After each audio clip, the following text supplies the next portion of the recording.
we're live. I'm going to wait and see.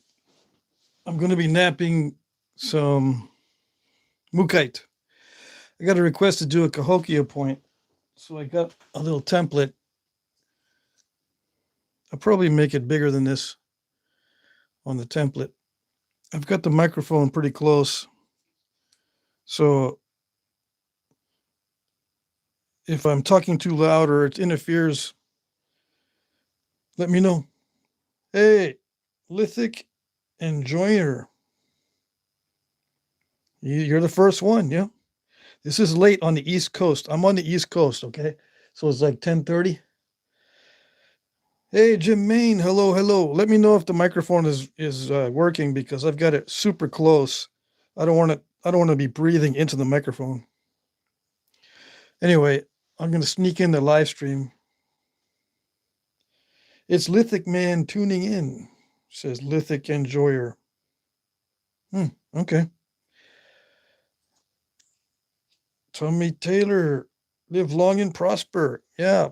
All you night owls. I'm on the East Coast, so it's early for a lot of people, but for me, it's like 10:30 at night. I'm supposed to go to bed already, but I'm not going to be able to sleep. So I'm going to sneak in a live stream and do a cahokia point. I got my old on-air sign sitting there. It's been waiting for me to use it on the live streams.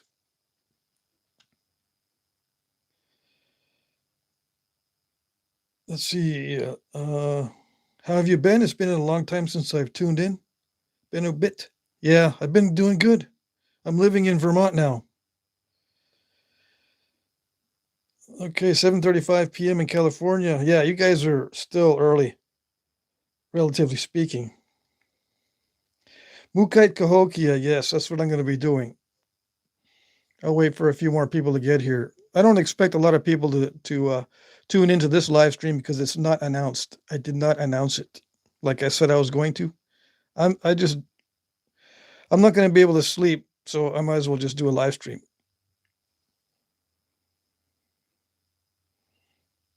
Yeah, I've been napping most of the day. Hey, Ed Gould. See, when I get busy, I don't sleep well. I've got to be lazy the whole day and then I can sleep. If I get busy and do a lot of stuff during the day, I don't sleep well because I get all excited. I get all ramped up.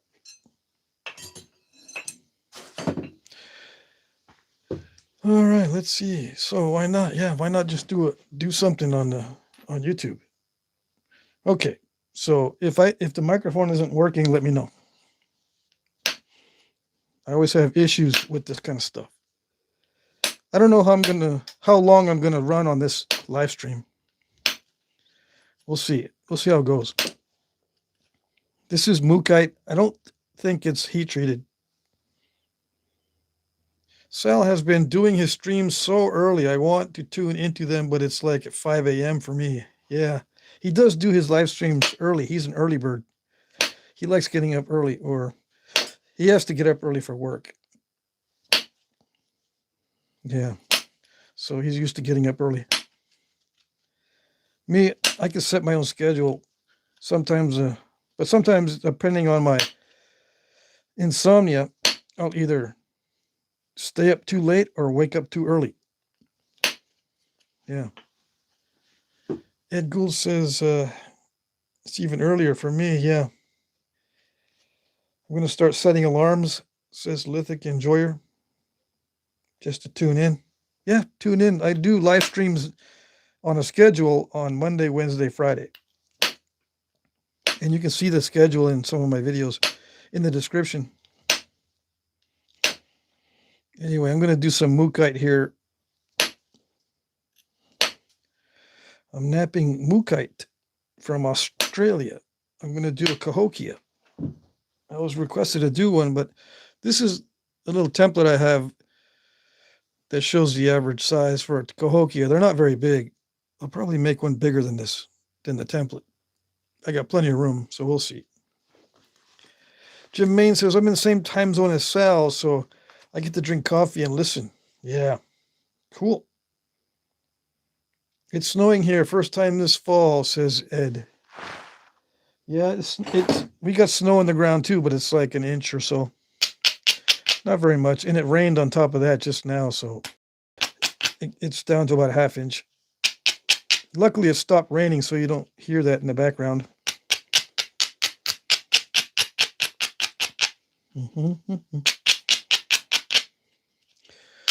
So I've got some projects I'm working on. How many people we got? 37? That's about the usual so far. I'm going to be doing something unusual coming up with obsidian. It's going to be like a shark knife. These two pieces are going to be made out of obsidian. And I'm going to join them together like that with a handle in the middle. Okay? I'll be making knives like that in various sizes. I don't have a lot of obsidian of this size to make them all of this size. So there'll be various sizes. But yeah, I'll be making these out of obsidian coming up. I know a couple guys that want one of these. And I'm going to be making some of these expanding notch points. So this is my template for the expanding notch points. Okay, so just in case you're wondering, all you background observers, what's that? What's that? This is the book on this side. This is my on-air side that's been missing on my live streams. With this vertical format, and I don't show myself on these. I used to aim the camera at myself, but in the vertical format, it's easier to do this kind of setup where I'm napping in this view. Eccentric flint shark knife. Yes, that's exactly what it's going to be. I'll be making some shark knives. Just for decoration, I guess. I mean, I suppose you could use them. But we'll see. I can sharpen them up real good. And I can make them out of Georgetown, too. I got some Georgetown pieces that are big enough. But I'm running low on Georgetown. I got plenty of obsidian, though, of all types. Oh, yes. This is going to be a cahokia point. Hopefully I can do this whole thing on video. Not too many pit bosses here. No. Bill Taylor's here. Hey, everybody. I woke up sick yesterday, so my whole on hold. Yeah, I know what that's like. Yep. I had a flu this fall or something. Maybe it was no, it was before I went to the Knapping in Texas. So I guess it was late summer when I had the flu. And I haven't had a sore throat like that in years. Yeah, my throat got very sore. Let's see. Let me see. I can more easily see the chat if I look on my phone. Hold on.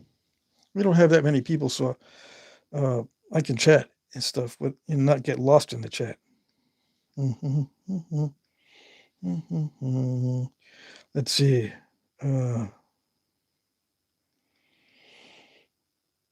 Where am I? I got a notice on YouTube. Where am I on YouTube? There I am. Yeah, I am live. Okay, so I can look at the chat better or like this. Hope you're feeling better. Yeah, but I had the okay, Jim. Yeah, hope you're feeling better, Bill. 60 people. Yeah, I lose people. As soon as I start to look on the phone, I lose people that are watching. They want to see Flintnapping, or they just scrolling through and they don't want to see somebody looking on their phone, I guess. I was watching Jake's live stream a little bit earlier. Gulf Coast Knapping. He always gets a ton of people on the live stream. But he wasn't chatting. He was just napping for the most part. I don't know if any of you guys caught that earlier. Any tips for dealing with plateaus? You mean step fractures? I don't know what a plateau is. It's not a term that I usually use in flint napping. There's a way to deal with step fractures, if that's what you mean, or islands, big stacks. I think that's what you're getting at. Just let me know what you mean by that term, plateaus. Yes, step fractures. Oh, there's all kinds of ways to deal with step fractures. One of the coolest ways is to use what we call a notch-o-matic. Let's see if I have one.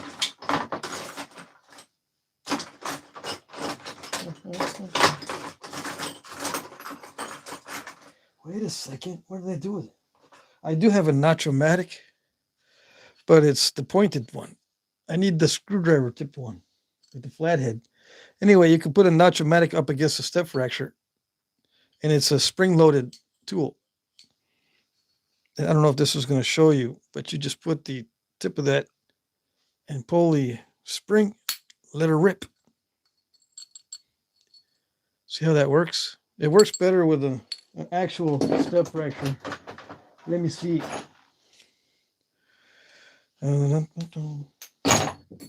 That's a good question because a lot of people struggle with the step fractures. All right, I can create a step fracture on purpose and show you what I do. Like, how do I deal with that? The easiest way is just to nap it out. Yeah. Jim Main says, I'm curious, does bone get points sharper than steel or copper? Yes and no. It depends on the material. That's the answer.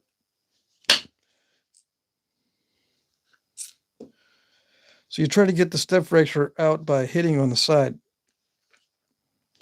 Okay, that's the easiest way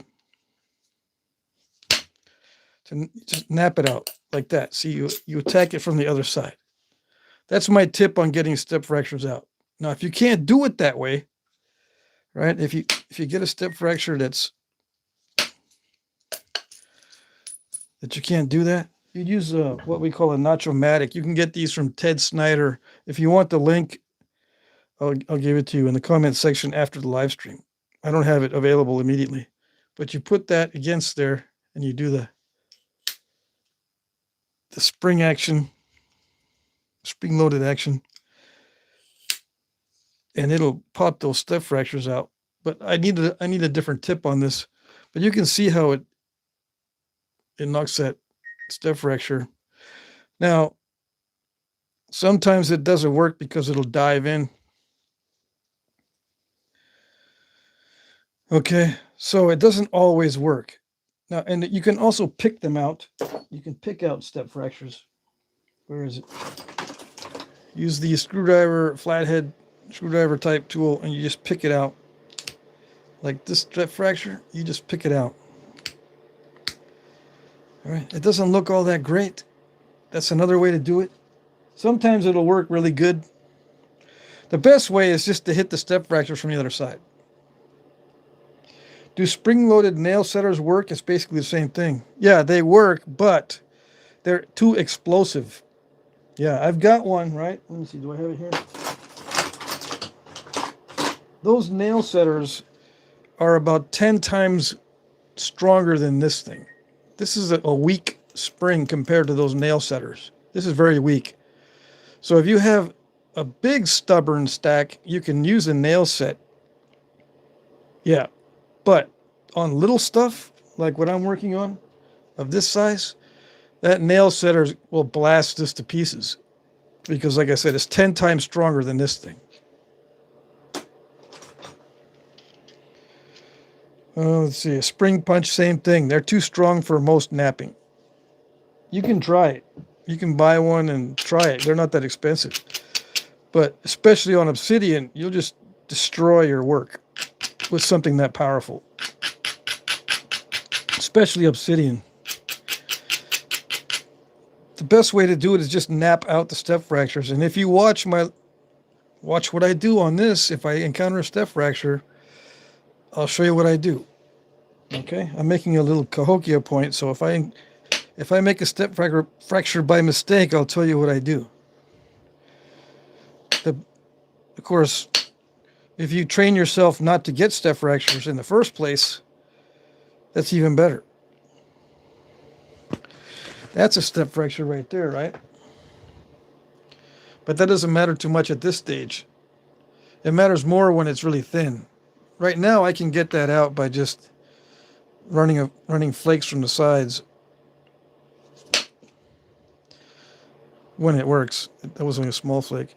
But if you can not get step fractures in the first place by not taking too much off, most new guys want to make really long flakes that are beyond their skill level, and they don't realize that they can't get a long flake for a couple reasons. One, they don't have enough convexity. They're trying to run a flake on a flat surface like a slab, so you're going to get step fractures because flakes like convexity. Convexity is the key to flint napping. Other than good edges, you have to have good surfaces. And a good surface is a smooth, convex surface, not flat. Okay?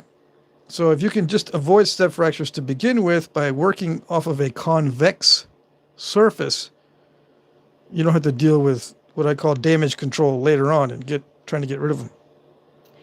Step fractures like convexity. Not step fractures. Flakes like convexity. It avoids step fractures.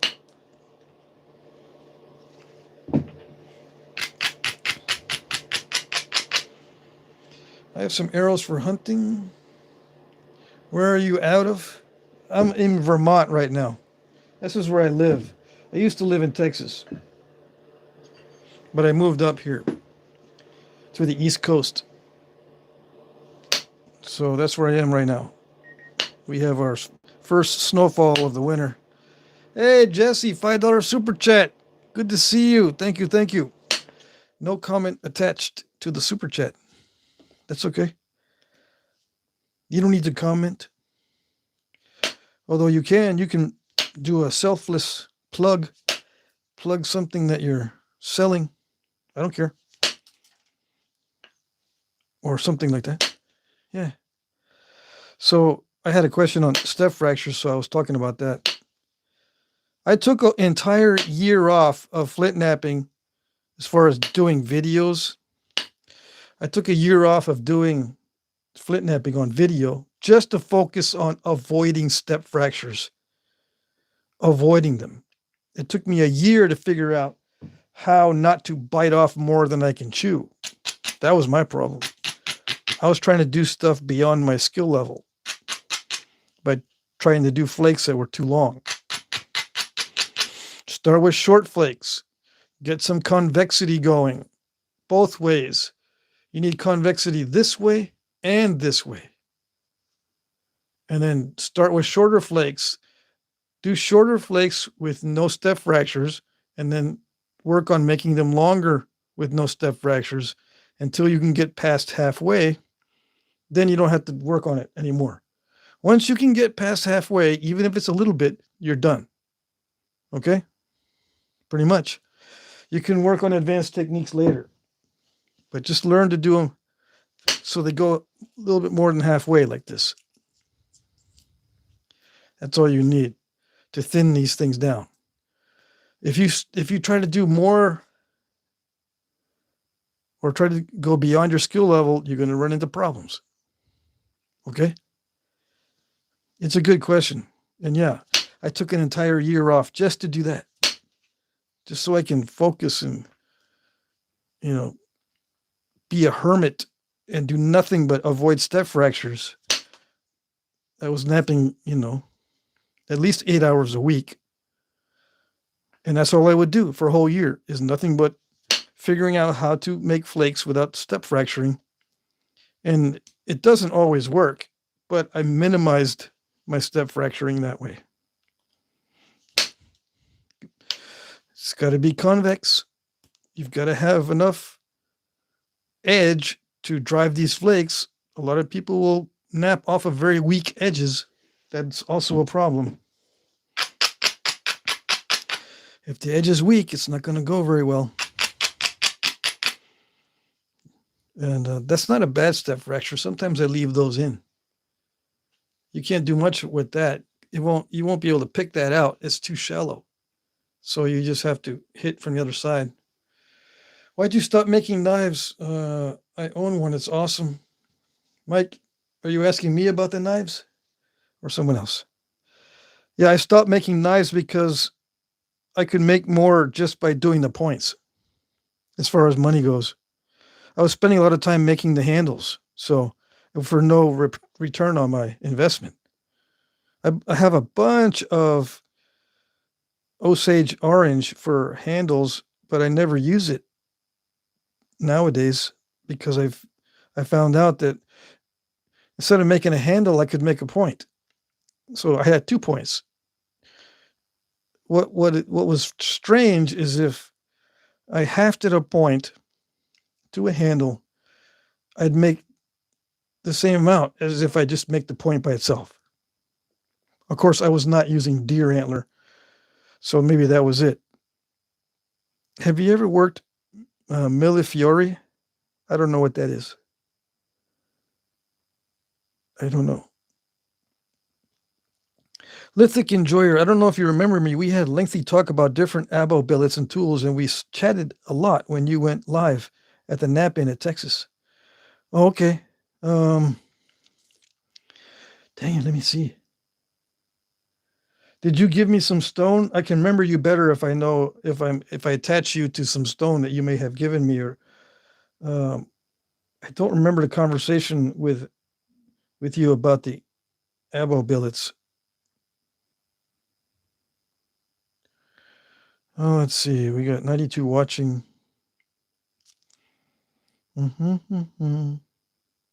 So yeah, I'm going to start making more knives because what I'm going to do is there's so many craft shows here in this area. I'm going to start going to craft shows and offering knives during the craft shows. Maybe once a week.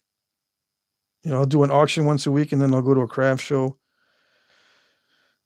Well, that probably is not once a week. Once a month, I'll go to a craft show or something like that. Okay. So I'm looking on my phone so I can answer the questions in the chat, okay? In case you're just scrolling through, you're doom scrolling, and I'm not flintnapping. I'm trying to answer questions. Let's see. I answered most of these questions. Impossible something. They make pin punches. I have some somewhere for trim nails. It might work, yeah. You snuck in a live show, says Charles. Yes, I did. I'm sneaky like that. Do people actually hunt with these, or are they more for show? Yeah, lots of people actually hunt with these, and they skin and butcher animals with the knives too. Stone arrowheads and stone knives, glass and obsidian arrowheads and glass and obsidian knives. The hunter types that are into the primitive skills are using them all the time. Ponder this. If you are not supposed to eat at night, why is there a light on in your refrigerator? And you know that you can unscrew that light bulb, right? All right. Let's see. They are more for show and collecting, says Corbin. I suppose so. Yeah. Most of the people that I know will just keep them for show. Yeah. But there are people that are hunting with these. Where are you out of? I'm in Vermont. Is that a piece of flint? This is a piece of chert from Australia. It's called Mookaite. And you can heat treat this. I know I'm throwing out a bunch of terms that are familiar to flint nappers and not really familiar to other people. But this, you might remember that someone was talking about Mookaite somewhere else in some other video, and you would say to me, That doesn't look like Mookaite. That looks like some other, just like you're napping some fake stuff. There is ceramics out there nowadays that have colors in it now that people are selling to nap with. Yeah. So if you heat treat this, it'll look different. Most nappers that I know of that are professional nappers, they will heat treat this stuff because it makes it look more glossy and it makes it easier to nap. If you don't know what heat treatment is, don't worry about it. You'll figure it out. Ed Gould says I carry one in my pocket all the time for a knife. Excellent idea. I want to find a Clovis stone so bad. You do? You mean like this? You want to find a Clovis stone like this? Just learn how to make them and then you don't have to go find them. Okay? I made this one out of, is this Knife River Flint? Or is it Texas stone? I think this is Texas stone. Yeah. You might say, That's not a Clovis because it doesn't have a really cool flute on it. I like them fluted. Flute. yeah. It doesn't have a nice flute. Not all the Clovises have nice flutes. That's my excuse. I can make them with prettier flutes. Shark effigy. Yeah, I'm going to make shark effigy knives. These are my little templates I'm going to be using. Randy Blake says hi. Corbin says I live in Michigan. That shark template is cool. Thank you. Thank you. Roy says, how can I fix my shoulder from pressure flaking? It's had me on pause. You just have to do exercises to help with shoulder impingement. Impingement. You can look it up online. Let's see. You can look it up on YouTube. Shoulder impingement exercises. Impingement. I had the same problem, so you're not alone. Shoulder impingement exercises at home. See? It'll show you. Let's see. Rehab exercises for shoulder impingement. This is a type of pain that's very common in physical therapy. It tends to happen here on the kind of top and side of the shoulder and can sometimes go down the shoulder. It's an issue that affects structures that run into the subacromial space, which is right underneath this bone. So it can involve one of our rotator cuff tendons, a bursa, and our bicep tendon. So if you have pain on the top of the shoulder, maybe down the side of the arm, stay tuned for today's exercises. Okay, so you get the idea, right? Do those. They work.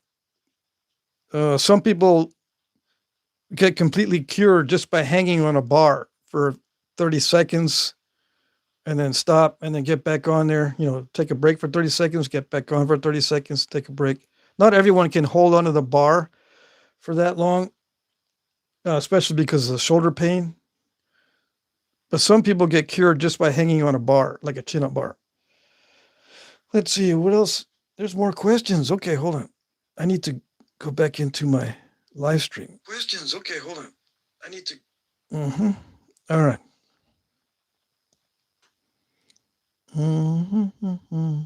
Where is the question? Let's see. Sneaky live stream, Patrick. Yeah, Clint. How's it going, Clint? Ed Gould, you're a chatterbox today. Where is the question?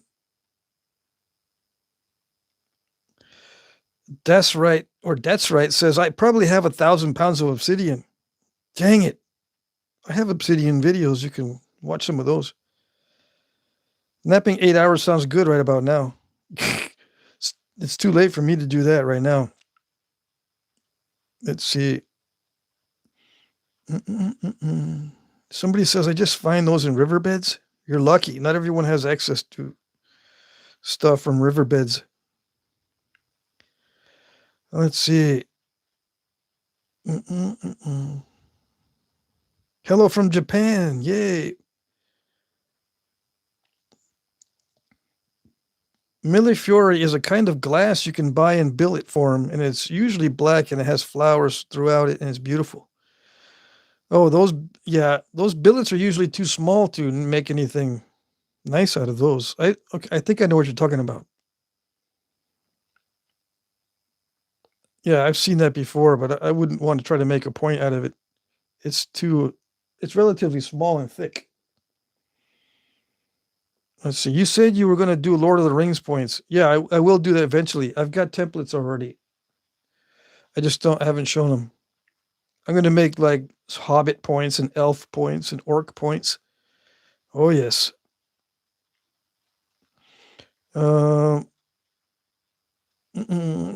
Tradbo says, yeah, it was green, had that flake for years and decided tonight was the night.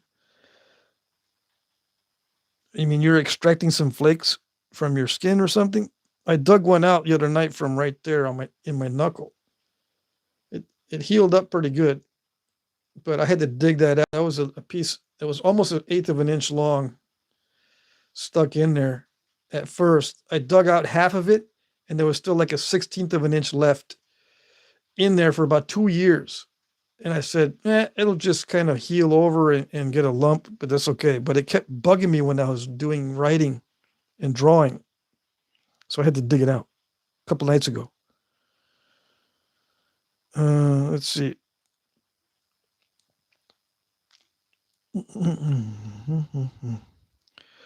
Roy says, thank you, Patrick. I will watch that impingement video, see if I can get my shoulder better. Yeah, do the impingement exercises. That's what I had to do. I had to learn to rebalance my shoulder muscles. I had an impingement in my right shoulder for a while. It lasted about 3 months. What in the stream inception have I walked into? Yeah. Just hold on. I'll be napping here in a minute. I'll be flintnapping here in a minute. All right. There's a lot of new guys. So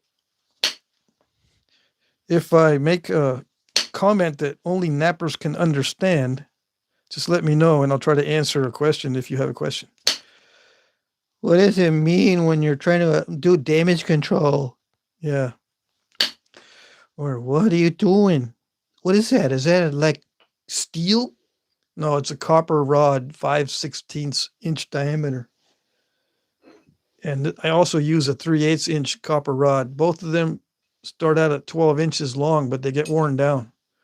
When they get down to 9 inches, I tend to just put them aside for something else. But as long as they're 9 inches or more, they work. And I hold them behind my knee. Not everyone can do that, but that's my style of napping that I invented, the behind the knee thing. So I don't have any trouble holding it. Some people have trouble holding it that way, so you got to figure out some other way of doing it if you want to do napping like this. And I'm sitting low to the ground, so it helps me hold it behind my knee. Now, see, this is one of these flakes that can remove step fractures from the side. You see how that works? But you got to get it convex. You got to have a convex surface first. And the reason why it step fractured in the first place was it's really flat in this direction. See how flat it is? So you have to make the surface more convex by removing small flakes from the edges. And what that does is it makes the edges more kind of rounded, and it contributes to the convexity of the whole thing. So not getting step fractures in the first place is the best strategy. But when you do get them, the damage control, hey, there you go. The damage control is just, flake from another direction. Attack that from another direction. All right. This is an artificial abrader. It used to be a grinding wheel, an industrial grinding wheel. They just got broken up into pieces. It's really, really coarse. That's the way I like these. Not everyone uses a coarse abrader. Some people like the finer abraders. You can get a grinding wheel that has a fine grit like this. You get these at Harbor Freight. They're like 6-inch bench grinder wheels. You break them into 4 pieces. And they have a little bit of a finer abrading ability,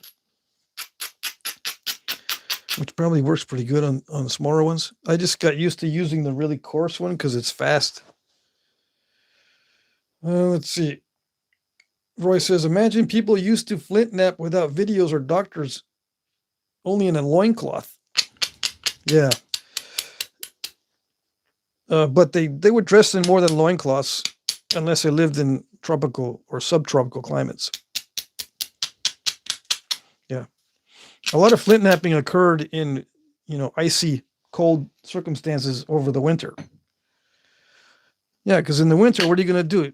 Most of the time, you're just stuck inside trying to keep warm, so you're doing flint napping in your lodge or whatever in the wintertime, all bundled up. Yeah, and it makes sense to nap when you're bundled up because you're not going to get flakes cutting you. These flakes fly, and you can step on flakes if you're just wearing basically nothing on your feet in hot weather. But in cold weather, you're wearing your moccasins or your boots or all kinds of stuff. Hey, someone sent me a gift.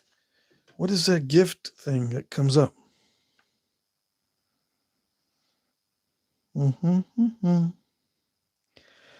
I wish I knew what that, see that gift thing? What is that? Jesse sent a mystery gift. All right, so I hit the like button on it, and I can send my own gift. What is this? Someone explain this to me. I have no idea. Jesse, you're sneaking those in on me. I have no idea what that is. Yeah, I'm not tech savvy. Not with YouTube. Even though I've been on YouTube forever, they keep they keep inventing these things. Yeah. I had no idea. Anyways, if you are confused about what's going on, you can ask a question. I'll try to answer. 145. Normally I have about 35 people watching, but since I've been doing this format in a vertical format and doing live streams like this, I've had a lot more new people. I imagine they're just doom scrolling and they stop and they go, wait a second, what is that? What is it? He's napping a potato chip. I wish. I'm trying to get it thin as a potato chip. A tortilla chip. He's napping a tortilla chip. Someone actually asked me to do that as a challenge. Dude, I got an idea. Really? Yeah, try to nap a tortilla chip. I dare you. At the last napping, they said, yeah, I dare you. Try to nap a tortilla chip. It'll be awesome. Think you had a little bit too much to drink there, but okay. I will try it eventually. Yeah. For now, I'll just stick with this Mookaite from Australia. And people say, what is Mookaite?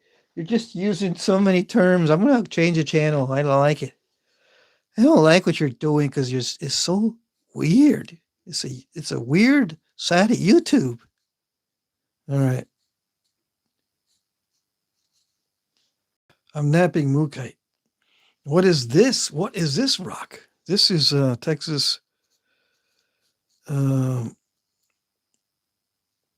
Edwards Plateau. I'm not going to nap it tonight. Plateau. Chert. That's what this rock is. Now, Mookaite is this stuff. Oops. So if you want to look it up, you can look it up. Yeah. And this is Mookaite chert. What's the difference between chert and flint? Good question. I'm glad you asked it. Flint is basically the same thing as chert, except flint forms in chalk beds or, chalk, calcium carbonate or whatever. Now, and chert forms in limestone. So chert forms in limestone. Flint forms in chalk. That's the difference. Is flint better than chert?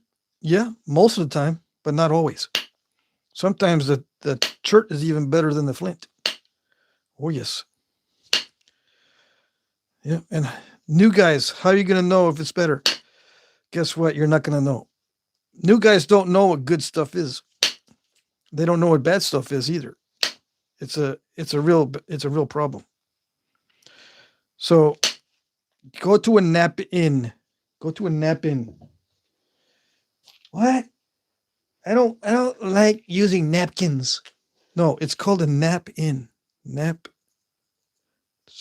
dash in. Nap in. Go to a nap in. I don't like people, dude. I'm not gonna go nowhere. I'm gonna sit in my backyard by myself. I don't need nobody. Yeah, well, you'll regret it. If you ever go to a nap in, you would say to yourself, I wish I would have gone to this earlier. I've been living without all this knowledge. yeah. Even if you have to drive 5 hours, 10 hours, or 15 hours, just go to a nap in. Yeah. And you'll get a lot of your questions answered, and sometimes you can even get free rocks to nap if someone's giving it away. There's a lot of people selling rocks, and sometimes they're selling excellent stuff, and that's when you want to buy it, when you can see what it is and see the quality and say, okay, which is good stuff? I'm brand new. I don't know what is what. I have no idea what good stuff is and what bad stuff is. And if you go to a nap in, they'll tell you, and you'll go, dang, I didn't know rocks could be shaped like this. I was apparently napping gravel. yeah, that's what happens. Making gravel from gravel is what a lot of new guys end up doing because they don't know what good stuff is. Let's see. Roy says, well, that isn't my style, and that's a shame because my brother is getting out of prison and he had an alcohol problem, so I thought he could recover through napping, and I guess he won't be going. I guess not. But heck, if he got out, what's stopping him? Yeah. If he's a free man, what's stopping him from going to a napping?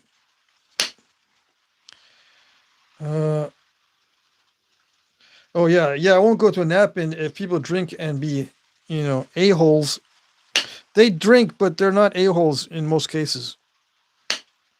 Yeah, don't worry about that part. Most of the nappers are cool. Because believe it or not, they're just like you. They don't like going places where people are acting like dorks. Most nappers, they don't put up with that stuff.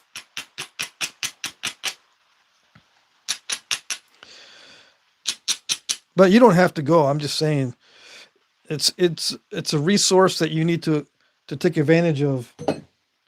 People put on these nap-ins for a reason. They work, and it requires work to do them too. Yeah, it requires effort to put on a nap-in. You got to rent the space usually. You got to pay a deposit to get a space for all these people to meet, because you don't just meet anywhere.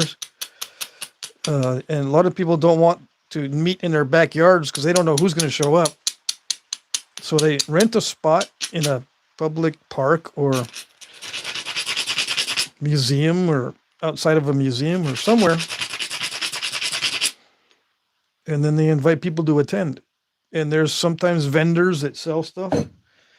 But there's usually just a bunch of nappers sitting around talking and napping. And I've got a couple of videos where you can see what the nap-in looks like that I went to. Yeah. Just type in Jack Crafty nap-in.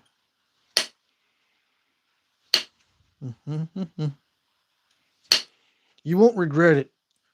Look it up on YouTube and see if you can go to one.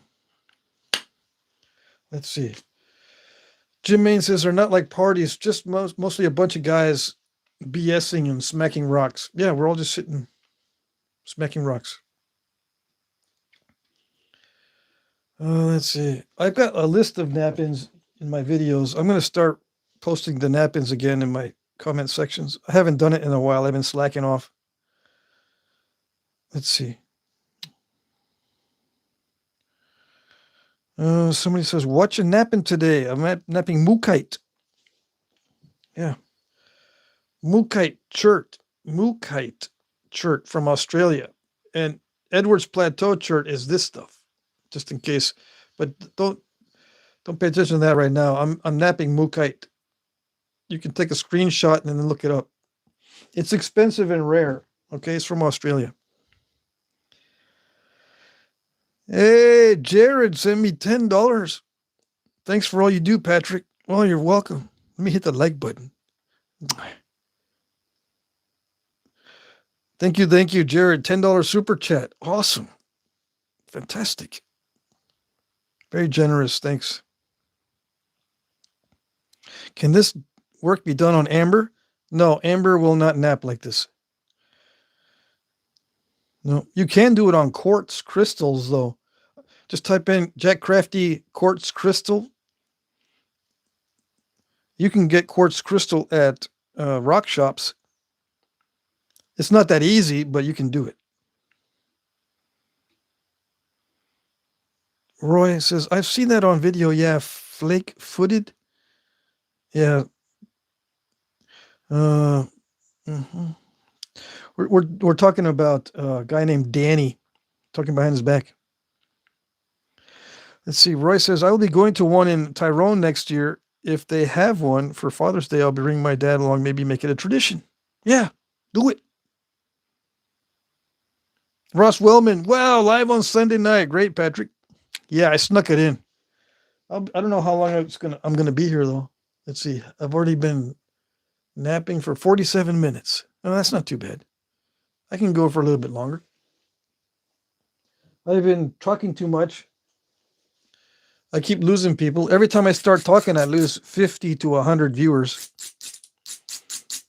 Yeah. But I don't care. I'd rather just answer questions from the chat than to keep napping. Because I have over 2,000 videos. If you want to see napping, just watch my videos. Yeah, and if you haven't seen my videos and you didn't know I had 2,000 videos, you've been living under rocks. Yeah, I've been doing this for a long time. You've been in the echo chamber somewhere else. Or you're just scrolling through and you don't know what's going on. Yeah. As soon as I start napping, I gain about 50 to 100 viewers, and then when I stop napping on video, they go away.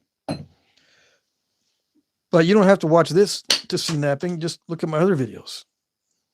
Yeah. That's why I check the chat. It's not like this is the only napping stuff I've got. I'm checking the chat for questions, so if you have questions, that's what these live streams are for, actually, to interact with the audience. Yes, why have a live stream when you can just do a regular video and just nap in peace? You have live streams so you can answer the questions in real time and interact with the person making the video. Yeah. Mike Mason, very, very sneaky. Yeah. Good to see you, Mike. I'm currently working on some slabs I picked up, says Zachary, from Danny Collins. I'm waiting on another package. Yeah, Danny Collins is a very good source. Yep. You will not be disappointed. Oops. And if you are, let me know. Because I'm wondering what happened. I'll send Danny a message and go, hey, Danny, somebody complained. What's up? I got some stuff that Danny sent me. I still need to nap. Yeah. I got a big slab of obsidian. Oh, yes. Big old slab. You have no idea how big it is. Nope. You new guys? It's a huge, gigantic slab of obsidian I'm going to nap on video. I just need to set up my little area for it, because I can't nap it here because the slab is actually too wide to show on video like this. Yeah. You don't believe me? I can get it out. Don't make me get out the slab.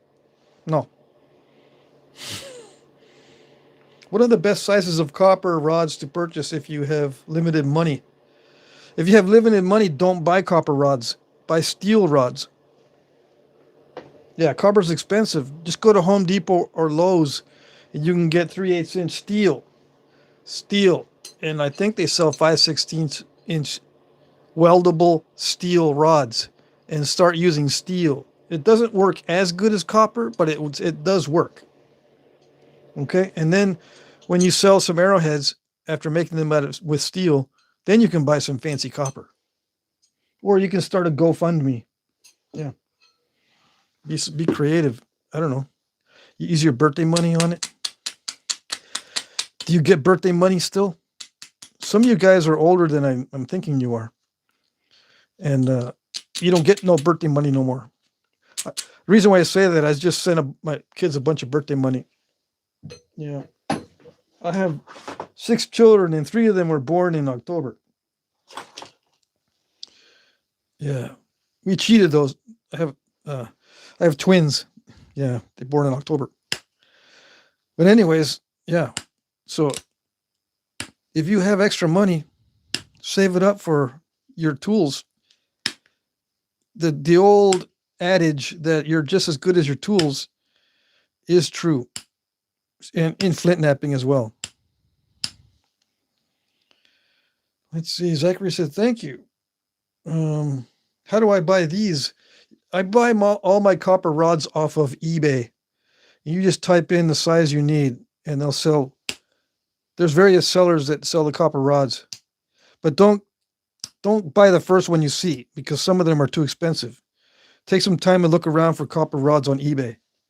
And if you can't figure it out, or if you can't find them, or if your browser is lame, I'll send you a link. If you just comment in the comment section after the live stream's over, I can look up the link and give you a link to where I buy the copper on eBay. And you might say, oh, eBay sucks, man. I use Granger or I use something else. eBay's a bunch of losers. Okay, well, do that then. You don't have to buy it off eBay.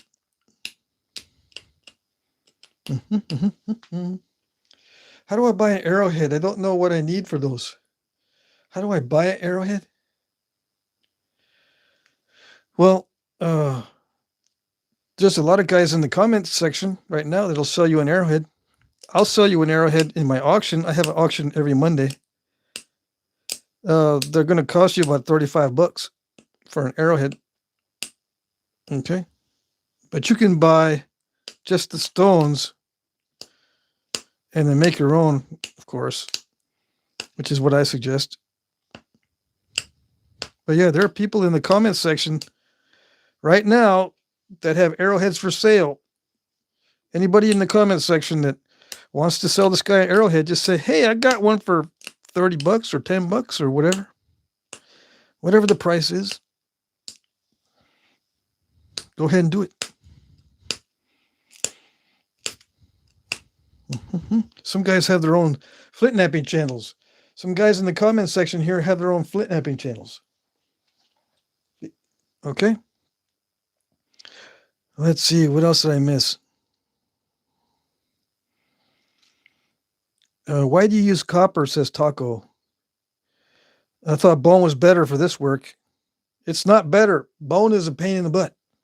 Copper is the best metal and the best thing to use for flint napping, especially for beginners.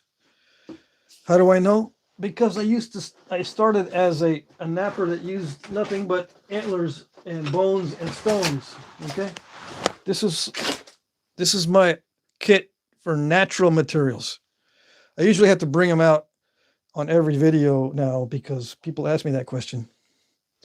Okay. These are not good to use. Okay. They're difficult. Yeah. These are a pain in the butt. And I can say that because I worked with these for years. These have lots of use on them. Okay. Moose antler billet, lots of use. See how worn down it is? See how messed up it is? antler from elk. I think this is an elk antler. I've even used wood billets. I used hammer stones. This one actually is a grinding stone. Okay. I pressure flake with these things. Instead of using what I was just using, you can use antlers on this stuff. They're just a pain in the butt. Okay, it's much harder. Especially in humid weather. See, I can't even get the flakes to come off. See how the antler gets deposited on there? You've got to really work hard to get these flakes to come off. And at the same time, the rock eats the antler for lunch. Okay? Now, some guys on YouTube have been using this stuff for years and makes it look easy. And once I get used to it, I can make it look easy. And I can make up stuff and go, yeah, antlers are beautifully perfect for this stuff. I wouldn't use it anything else. Because I'm a liar. Yeah. Golly. But yeah, you can use this. You can. That doesn't mean it's good. Okay? I'm not picking on you. I just want you to realize that. And for a lot of you new guys, just keep it in mind. If you have a lot of trouble, it's not you, it's these tools. And you can get the best antlers in the world, you still have trouble with them. And then you get copper and you go, dang it. I've been using natural tools. And then I got copper. And it's like I changed from riding bicycles to getting in a Ferrari. Yeah. That's what it's like. When you nap with natural tools, you're riding bicycles and stuff. When you get copper, it's like you got an expensive race car. That's the difference. Mm-hmm. You might say, Well, yeah, I want to make them like they made them in the old days. That's a proper way to do it. That's the best way. The way they used to do it back then. yeah, that's the best way to do it if you want to do a reproduction. But if you want to enjoy this stuff, I don't recommend it. That's just me. And if you're learning, if I wanted to torture the students, I'd say, yeah, let's start with some bone. Yeah, guys, let's start with deer bone. Really? Oh, yeah, I've got lots of deer bone and bison bone. Let's start with that. What's so funny? Nothing. I didn't laugh or nothing. Okay, where's the deer bone and the bison bone? Let's see. So I just get a bunch of those out. And I'm laughing because they're going to suffer. Ooh, man. But they think it's great. It's so awesome. I can't do it, but it's awesome. Yeah, if I wanted to torture my students, when I showed my children how to flint knap, I showed them on copper because, yeah, I did them a big favor. Yeah. But they said the same thing. Dad, didn't they used to use like rocks for this? Like they banged the rocks together instead of using like this copper stuff? Yeah, that's what they did. Well, why don't I do it? Okay, here you go. Try it out. And guess what their verdict was? Dad, you're right. Give me that other thing that you're using. Yeah, I don't understand how they used to nap with these stones and bones and stuff. See, I told you. No, I didn't tell them. I just said, okay, go ahead and use it. See. But I'm telling you. Oh, let's see here. Zachary says, I've been napping for a good while now. I'm just very interested in indirect. Yes, indirect percussion increases your accuracy quite a bit.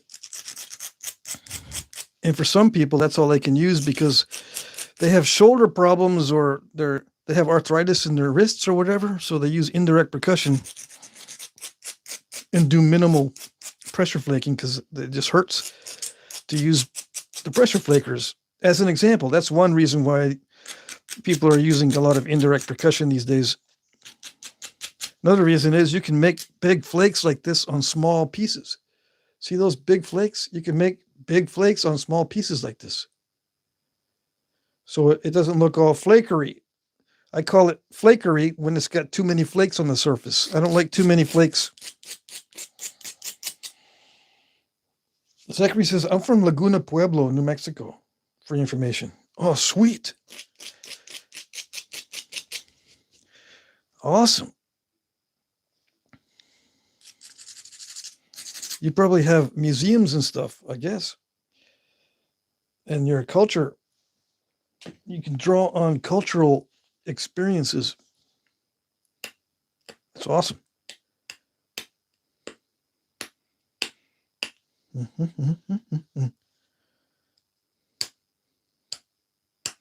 All right. Let's see what else we got. I just joined 30 seconds ago, says Aaron. Buzz says, Mr. Jack, I recently found a very nice knife with the same color pattern, but mine is red and white. Creamy looking colors. You found it? Where did you find it? Did you find it at the craft show? Where did you find the knife? Or assuming that it's a knife blade, if it's an artifact. It might not be a knife blade. It probably is, but it might not be.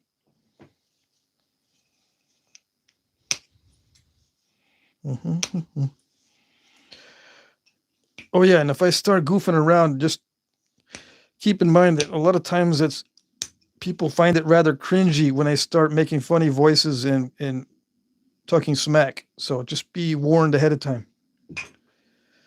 Oh yes, I talk a lot of smack on my videos nowadays.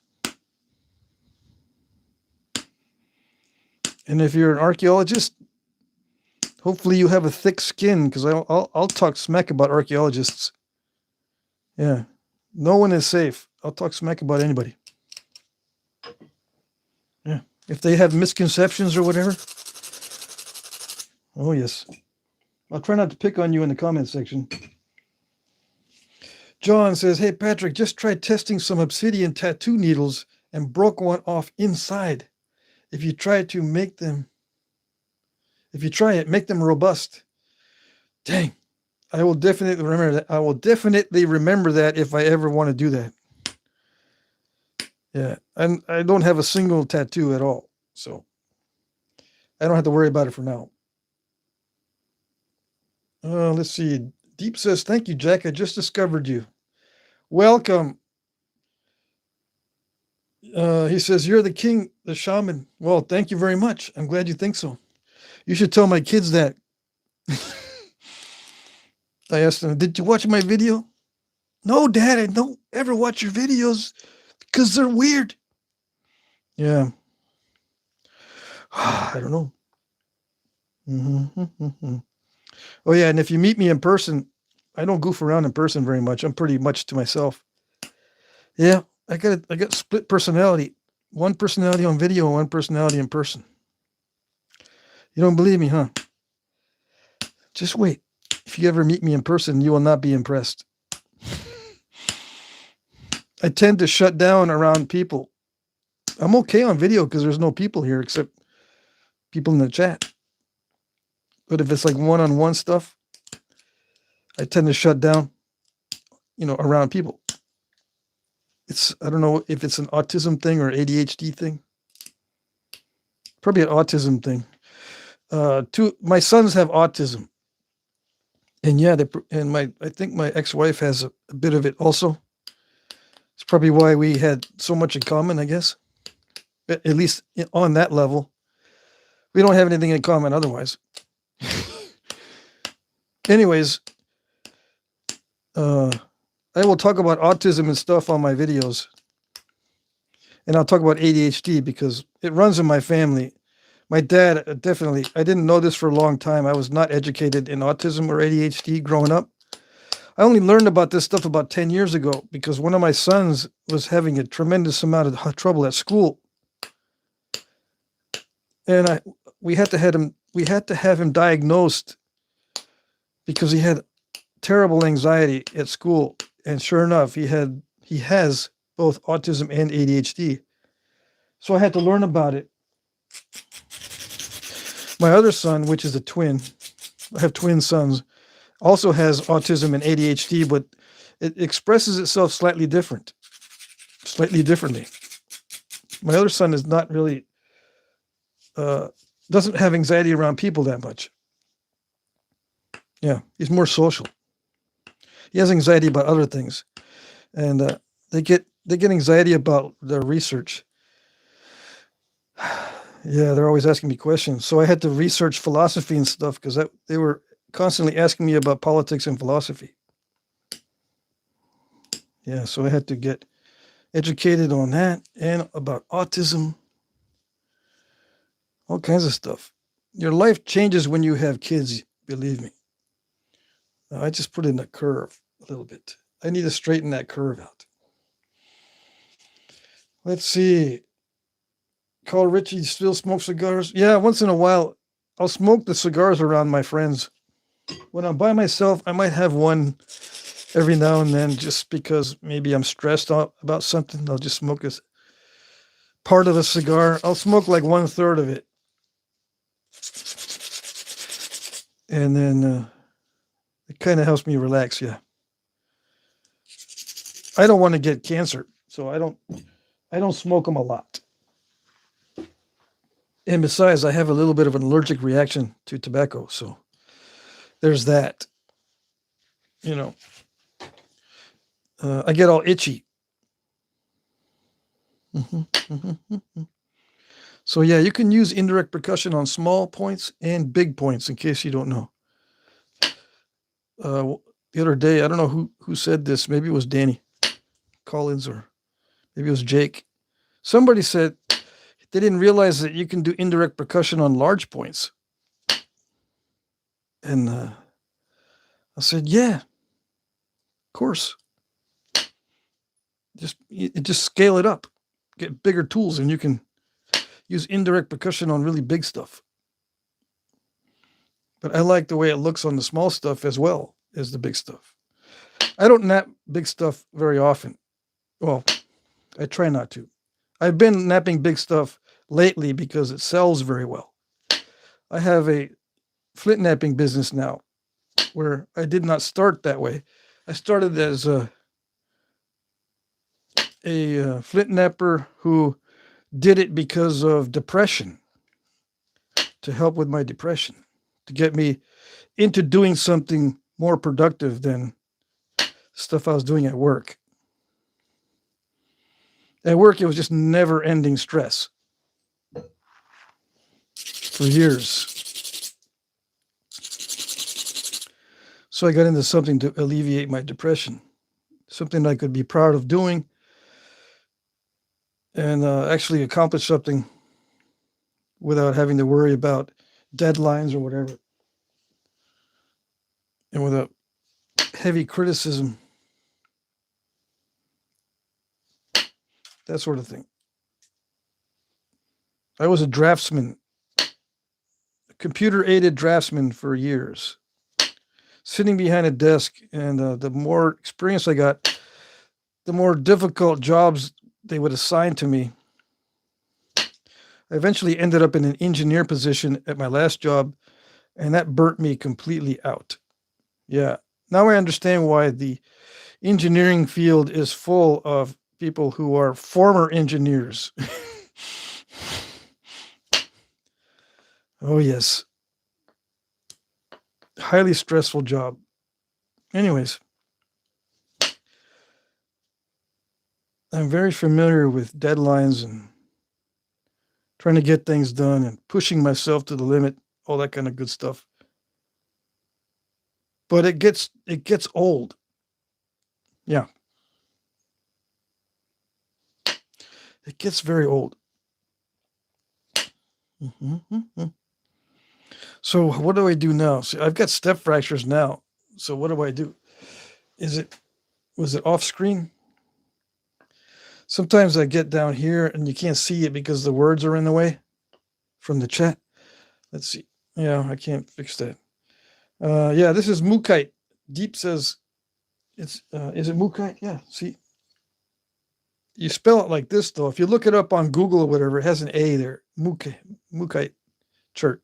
Don't pay attention to this up here. Okay. It's not heat treated, although it can be heat treated to make it easier to knap. It's not as crunchy. See how crunchy it's starting to get now that it's getting thin? Starts to get crunchy because it's getting very flat. And when it gets flat, that's when it starts step fracturing and getting all crunchy. Yes, Alan says, see you tomorrow. Okay, sneaky live stream. Yes, yes. Yeah, Mike Tufts has boppers. Yes, yes. Okay, so I'm going to figure out how I'm going to do this in a minute. I'll clear those step fractures out if I can. But I'm almost in the correct shape. Okay, so this is the template, and this is the preform. Preform, oops. Don't be doing that. If it falls on a flake, it's doomed. It's already getting thin. I can already break it if I drop it. So this is the template that I like to make templates for my stuff. I usually don't show them on videos, but I'm going to start showing my templates. This is a cahokia template made on what they call chip board, CHIP, chip board. And I just cut them out with scissors. Yeah. And an X-Acto knife. This is the actual size of a cahokia point. So I got plenty of room. I'll probably make it bigger than the pattern or the template. Did they have templates back in the day? Yes. But they used actual points for their templates. I mean, I don't know for sure, but that makes sense. They would just go, hey, buddy, you got one of them available? Let me see. I used up all mine. They're all broken. I don't have any. Can I borrow your little arrowhead for a second? Yeah. Okay. Sure. Loser. What? Nothing. I didn't say nothing.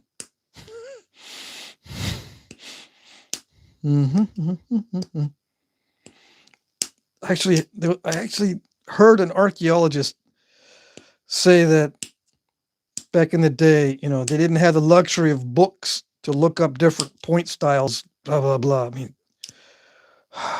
no, they didn't have books. They had the actual items.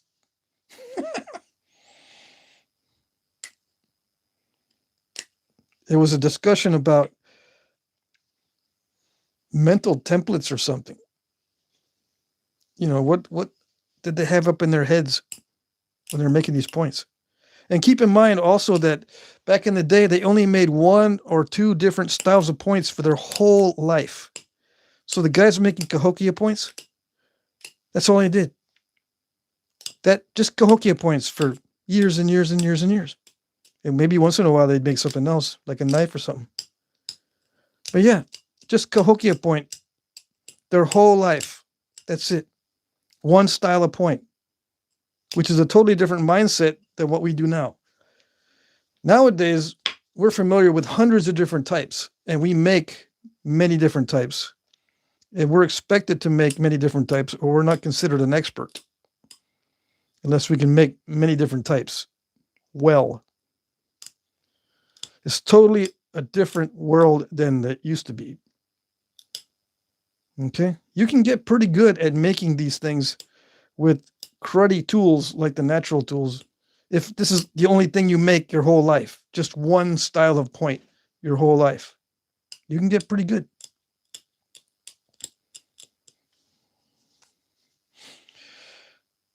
All right, let's see what it says here. Mike says, funny, right now I'm remembering Grandpa saying his rifle in the army was a better walking stick. Roy says, okay, the chat's going too fast for me to look while I'm napping. Roy says, Patrick, what do you think is the strongest point shape? The strongest point shape is a very good question. Let me see. Let me look in my templates. I'll show you.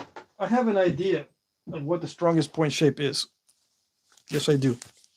Hold on. The strongest point shape is like this. Yeah, that was easy. It's easy to show you, it's hard to explain, but the oval shape is the strongest shape. This type of shape, the oval shape, this type of shape here, kind of wide in the middle, this type of shape. These long, narrow ones, I'm convinced they're designed to break. They're designed for breakage. This is an art point. This is not a, these other ones, if it's got a red tip, it's an art point. It's not really in the archaeological record. But the other ones that don't have a red tip are copies of real ones. These are my templates. Okay, so I'm convinced that these long ones, like this one's a Gatlin side notch. This is an actual size, believe it or not, of an arrowhead. What's that, 4 inches? Those are not strong. They're made to break. In my opinion, they're war points that are made to break in the wound to make the enemy miserable. The strongest points are these, the oval shaped, anything that's oval shaped, like this, kind of like this, or like this. These ones with the really sharp points, not strong.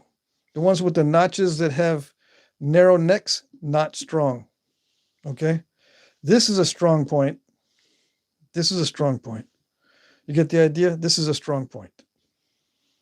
This one is fairly strong at the base, but it's very long, which means it makes it weak. All these other ones are very weak points.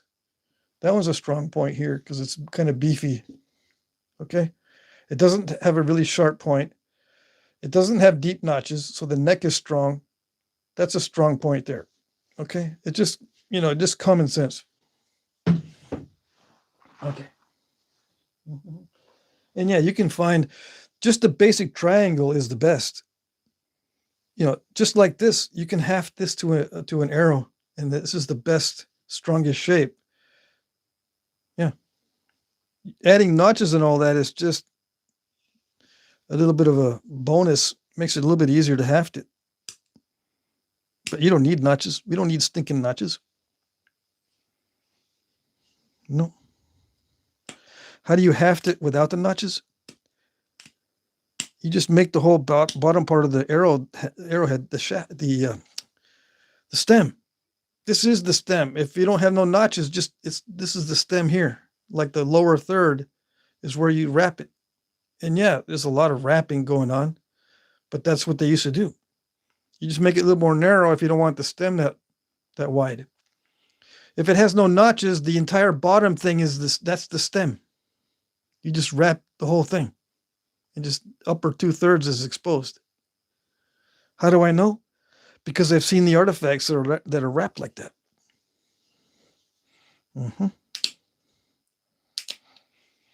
Okay. You probably have too, but you just ignored it because it didn't look good. Yeah, that's how it goes.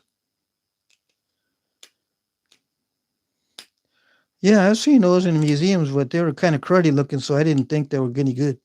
I didn't think that was real because they look cruddy. Yeah. The real ones don't look all that great. And there's a reason for that. It's because the tools that we're working with are very difficult to work with.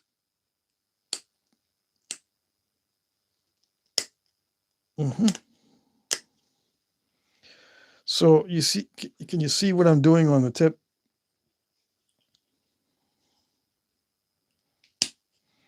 I'm trying to make it thin, but it's not working all that great. I'm trying to talk at the same time too. That's my excuse. I got to straighten the sides. If it's going to be a cahokia, they have straight sides. It's not convex. It's very straight. What do we got here? I'm missing some of the chat. Let's see. Poked says an old boot tread and nail works too. Ben says use an antler and a piece of hide on your leg. I used to do that, but I don't do that anymore. Why? Because I just demonstrated a little bit earlier I have a whole kit back there of antler tools. It's a pain in the butt. Okay, let's see. Are there arrows that require no glue? Yes. These right here, actually, by coincidence. See these? Called Edwards. Also Scalhorn. You don't need glue for these. See how narrow that neck is? It's designed that way to be the same thickness as the arrow shaft. And you don't need glue for those. You just wrap them with sinew. That's it. Let's see. Somebody autocorrect is messing you up, Mike. Randy says, I'll give you 500 for one of those if you haven't been by tomorrow. What are you talking about? The moderator is not here, Poked. His name's Michael. I don't see him anywhere. Someone tell me if Michael's in the chat. Somebody wants to give somebody $500?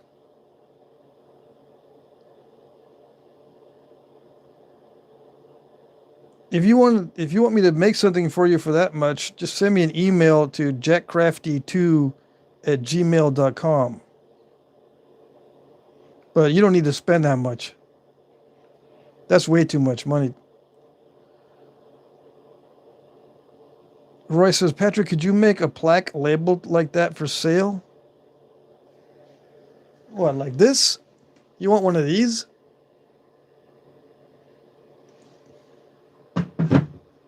Is that what you guys are asking for? Dang.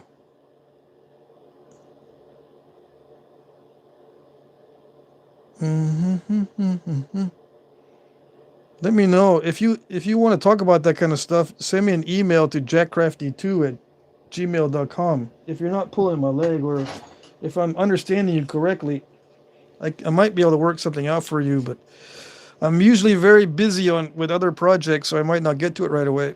But my email is jackcrafty2, the number 2, at gmail.com. Okay? That's my email, jackcrafty2@gmail.com. Same as the channel, with the number 2. And we can talk about stuff like that. All right? Thanks for asking. I've never had anyone ask me about that kind of stuff. Let's see. What else do I got?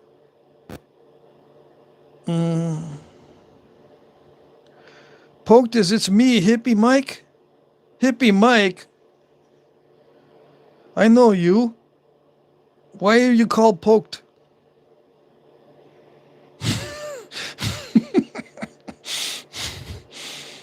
Why are you changing your name to Poked? It's weird. See, I don't know who you are when you do that.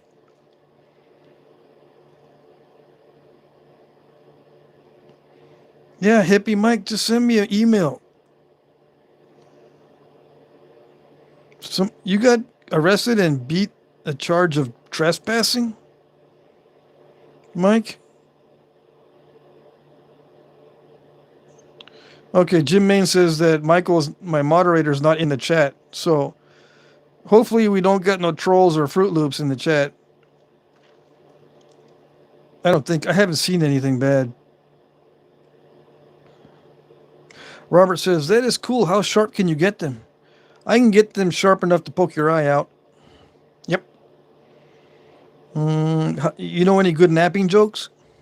We don't need no napping jokes. We just listen to the new guys. Hey, wait a second. Where do I get free rocks, and especially like red ones? I want some free red rocks within 2 miles of my house. That's hilarious. What? It's not hilarious. That's what I want.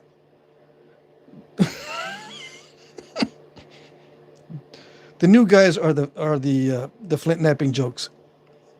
All right.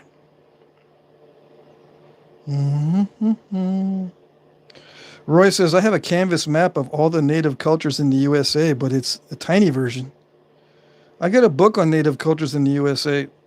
Most of it's is just from recent history, so you can't get the deep history of Native Americans. Yeah. Let's see. Roy says, I'd love a template plaque, even cardboard. I'd probably offer 35. Okay, well, Roy, just send me an email, please, and I'll see what I can do. I'll try to get that done. It's not that difficult. It just might take me a couple weeks because it's Christmas time. I got more and more stuff to do that I don't even know how I'm going to do it. Poked says, look up Beecher Island. Mike, let's see. Yeah, Chuck says, Chuck, is that 3/8 rod? Yes, I'm using 3/8 rods and 5/16. Okay, the one I'm currently using is 5/16, but I also have the 3/8. Okay, you need both. The only problem is the 5/16 is about 3 times more expensive than the 1/8. Okay, but if you're gonna do what I do, you're gonna need both. Believe it or not, the 5/16 is much more expensive than the 3/8. Yeah, it's ridiculous. I'm gonna warn you right now.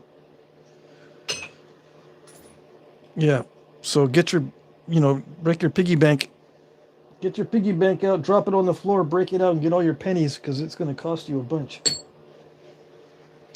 Oh yeah, they're not going to make pennies anymore, apparently. You might want to save some of those pennies. Get your nickels and dimes so you can buy the copper.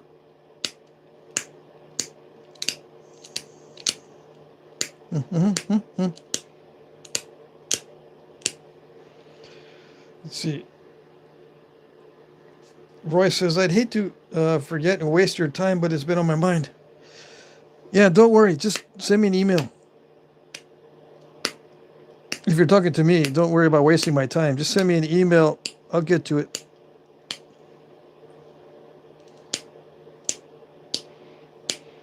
If you've been wanting templates or whatever, yeah, that's not a problem. I just got to find some time to do it. Anyways. All right, so I'm making the edges straight. I'm going to notch this in a minute.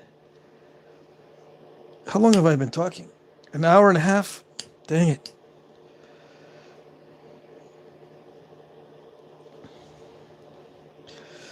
And I haven't notched it yet.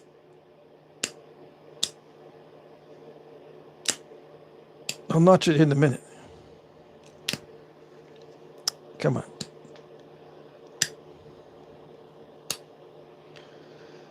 I just sharpened up one of my tools for notching a little bit ago. So I'll be able to notch this hopefully quickly.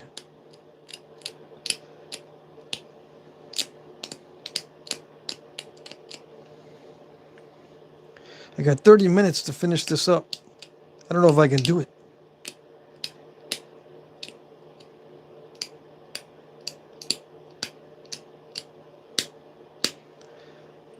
Yeah, besides the corners on the cahokia are very sharp too, so I gotta make this smaller so I can get sharp corners on it. I should probably wait though, because sometimes I'll mess up the notching and I'll have to remove some edge. So I'm just gonna leave the edges like this for now.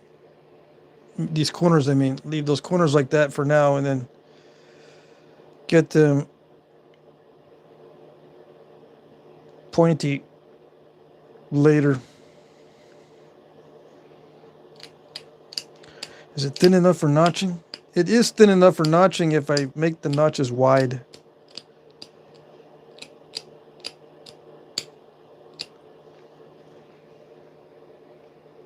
I could try to thin this down a little bit more. Yeah. But I'll risk breaking it if I do that. I'm probably going to leave those step fractures in there. Yeah, I think I'll just leave those in. I don't dare to make this thinner. Oh, that might That might interfere with the notching. Let's see. I might be able to pick those out. If I'm careful, I can pick those out.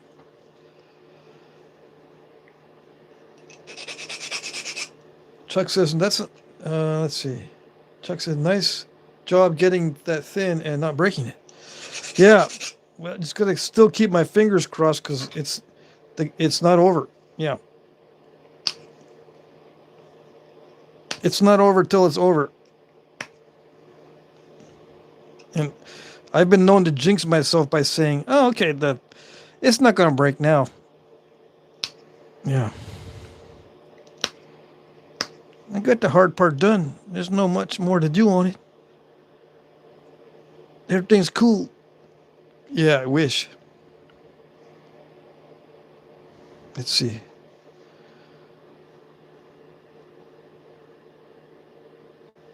And it's blurry.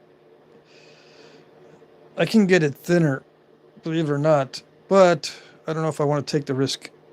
If I get it thinner, I can start attacking those step fractures.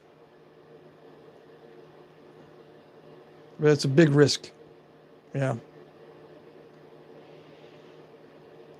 Let's see. I do need to make a pass on this side. Let me do that before. See, I did a pass on that side, and on this side, and on this side, but I didn't make a pass of flakes here on this side. So let's do that. Did you really just pick that out? Yeah, I picked it out a little bit. It almost worked. It just reduced the size, reduced those step fractures a little bit. What's going on in the chat?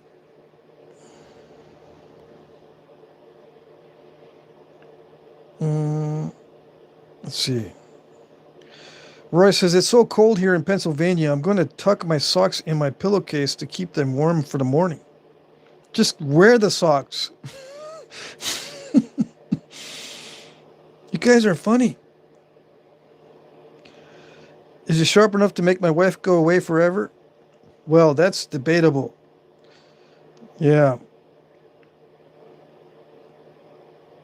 Do you sell these as artifacts? I do not sell them as artifacts. I sell them as modern art. But yes, I sell them.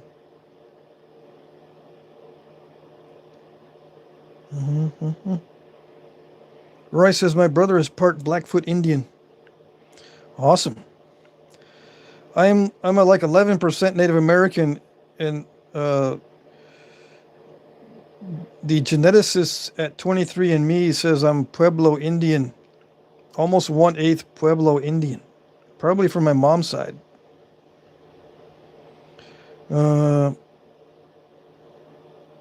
don't know why I mentioned that. Let's see. I'd hate to forget and waste. Okay. So I think I've answered the questions. I've answered the questions.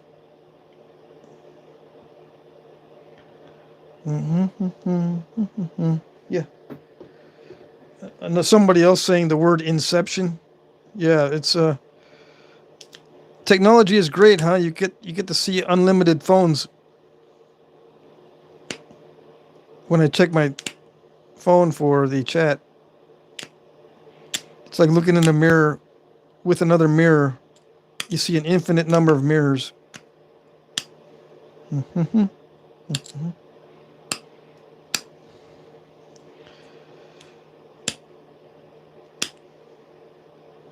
Okay, so I'm just doing a pass down this side so it looks like it's been flaked on all sides, because cahokias were very carefully flaked.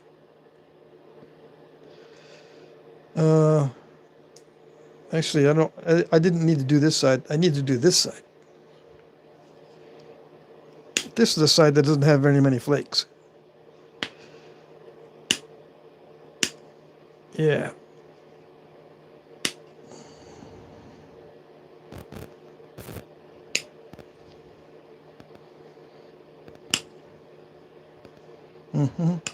Excuse me while I take a little break here from talking while I do this. Believe it or not, if I think too much while I'm doing this, it messes it up.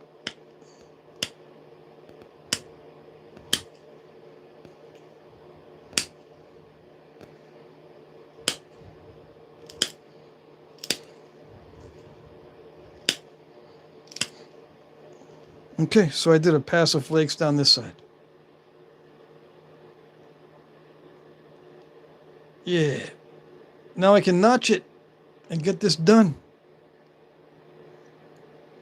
And then I'll be able to sleep, hopefully.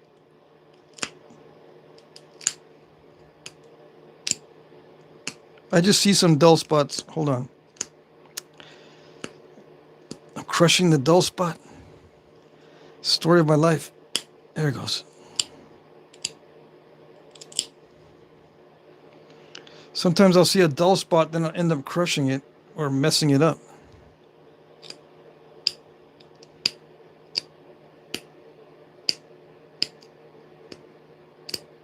You need nice, clean snaps when you're doing this edge work. If you hear crunching, it's not sharpening. And this is not going to be razor sharp no matter what you do. It's always going to be like a sawtooth sharp. It's always sawtooth sharp. It's never razor sharp. No matter what anybody says, it's just like a little saw. If you look at it through a microscope or a magnifying glass, you can see it's a saw edge, no matter what you do.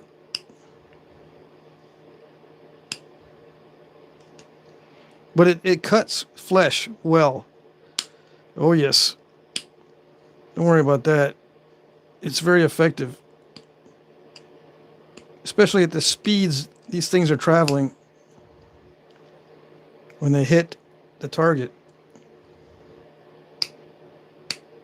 It doesn't matter if it's a sawtooth edge. The speeds at which these are traveling, it cuts right through flesh and hide and everything really easily. Hair, flesh, hide, anything. Sometimes it'll cut through bone if it's big and strong enough.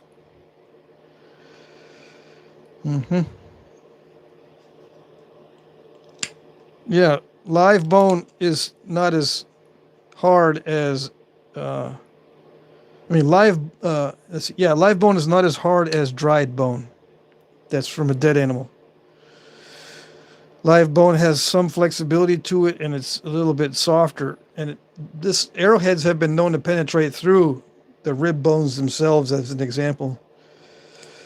And sometimes they'll embed themselves into bone deep. Dried bone is harder than live bone. Okay, let's see. All right, I made this earlier. It's just a nail ground down for notching. So let's do the side notches first. If I mess up the side notches, I can always fix it. I could, do the base now and straighten that out and put sharp corners on it, but I'm going to wait just in case I mess this up. And I just crunch these in. What I call crunching them in. Okay. Just pop it out. Crunch, crunch, crunch, crunch. Turn it over, pop it out, and then crunch, crunch. To dull the edge a little bit. Pop it out again. You get these little pop outs. And yes, it takes a lot of time and practice to get these notches correct. To get those pop outs. I've been doing this a long time, so that's why I'm able to do it. The new guys, you're going to have a lot of trouble in the beginning, just letting you know. Don't worry about it. Don't sweat it. You're going to have trouble notching, just like everybody else. But don't worry. Eventually you'll get it.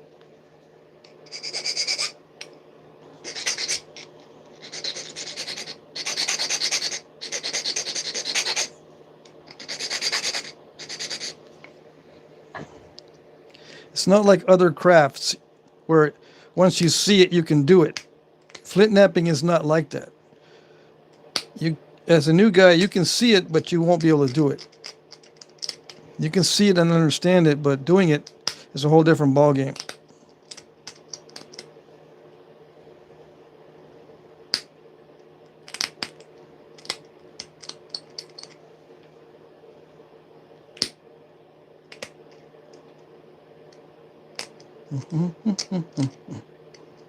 And you can ask about the angles and all that, and I can tell you what the angles are, but you still won't be able to do it. It takes practice. Not just knowledge, but actually doing it. So I did not mess up the notching, so now I can make the corners sharp by removing material off the base. That's how I'm going to make them sharp. So I'm going to shorten it by 1/16 of an inch or so.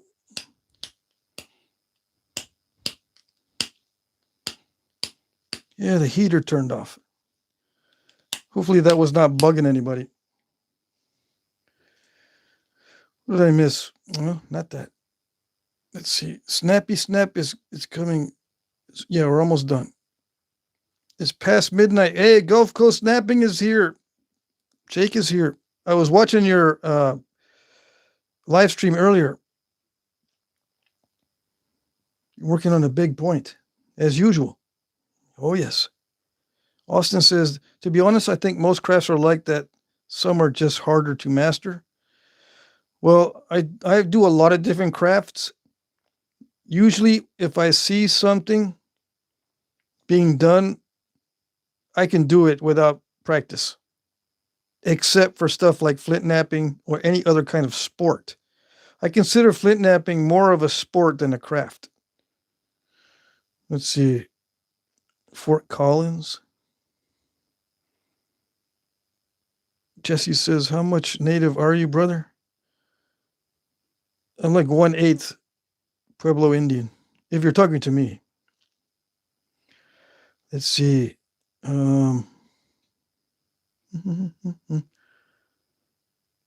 Yeah, half my family is from Mexico. Yeah, Spanish from Mexico. On my mom's side. So what did I miss? Any questions in here? I don't see any questions. Okay. Let's see. This is not a radio, so you're technically not on air. You can listen to it without watching it. Yeah. So technically, if you can do that, it'll become a radio show. Some people do that. They're driving right now and they just listen to it. They don't watch it. They'll have their phone set up on their dashboard, but they're not watching the video. You didn't know? Now you know.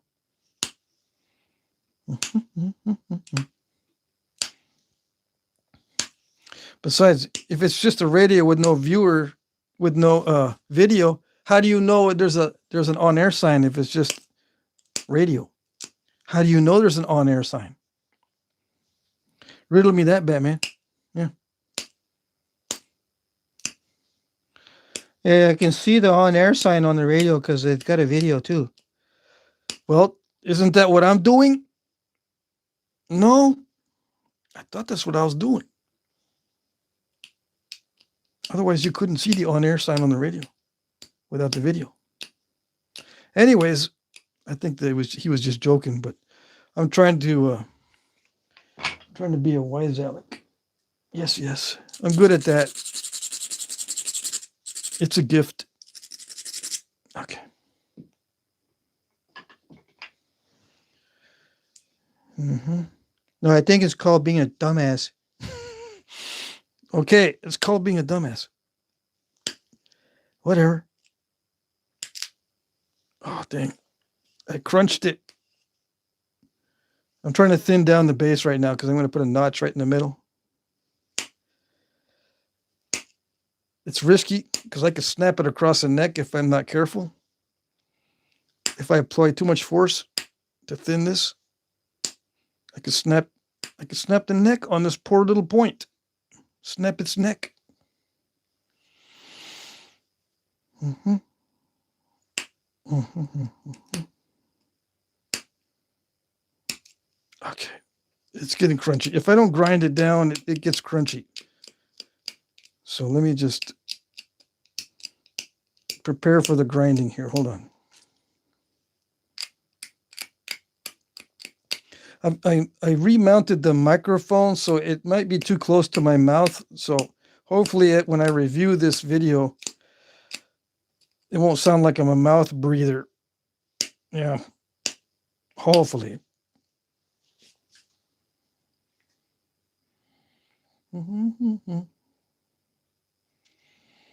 So you see what I did?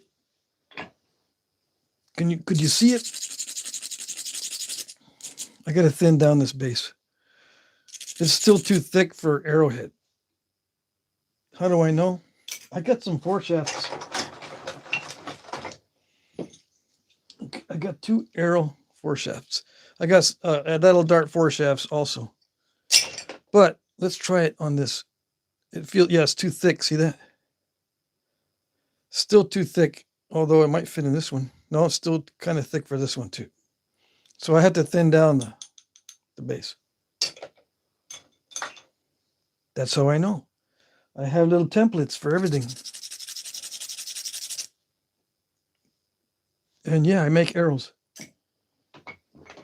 But I don't make arrows on video. I've got a couple of videos about the process of making arrows. I need to start doing more things on video. I just got to find the time. Make the time.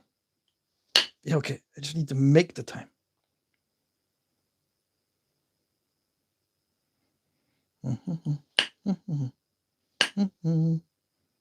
Hold on, I got to focus on this because this is risky. Thinning this stuff down is risky.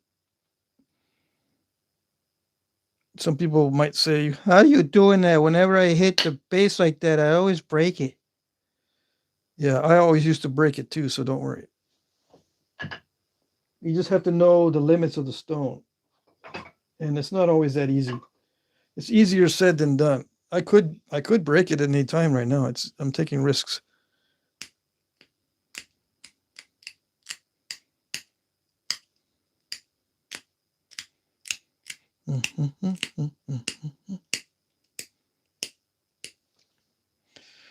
Let's see, Roy says, my parents say I'm Lithuanian from mom's half and French Canadian Irish on my dad's side, making me very white. Yeah. I know the feeling.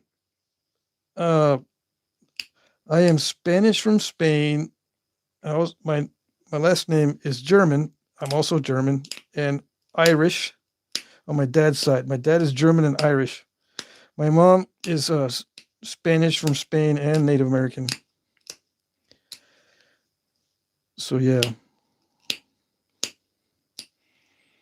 And my mom has, even though she's from Mexico and she was brought up there, spoke fluent Spanish, she had red hair. She passed away a year ago.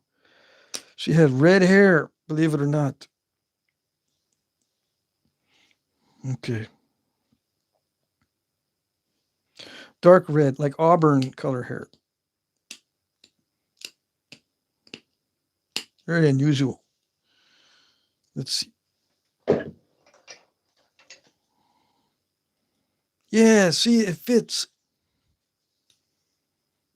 It's still a little bit thick, but it does fit. And when I notch it, it'll get even thinner. Yeah.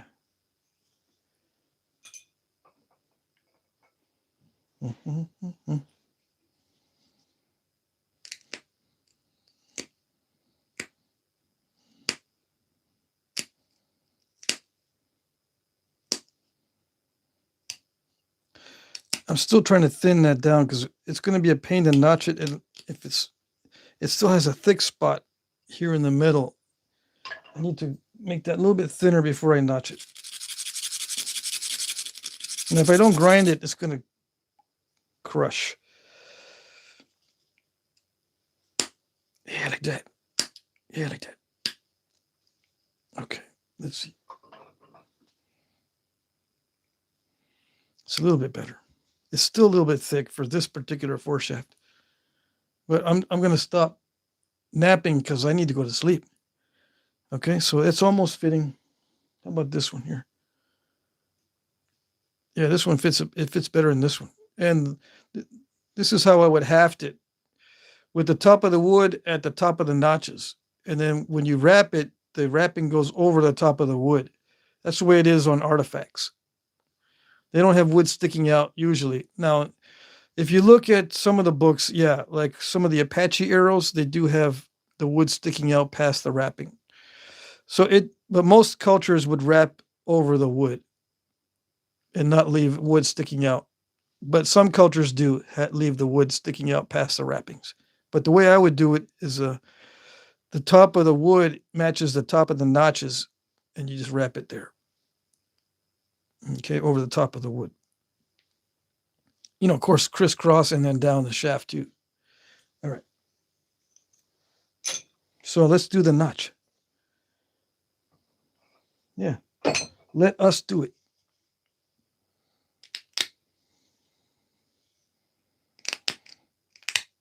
And I got to flip it to make sure it's centered. I just recently made up a word for that. When you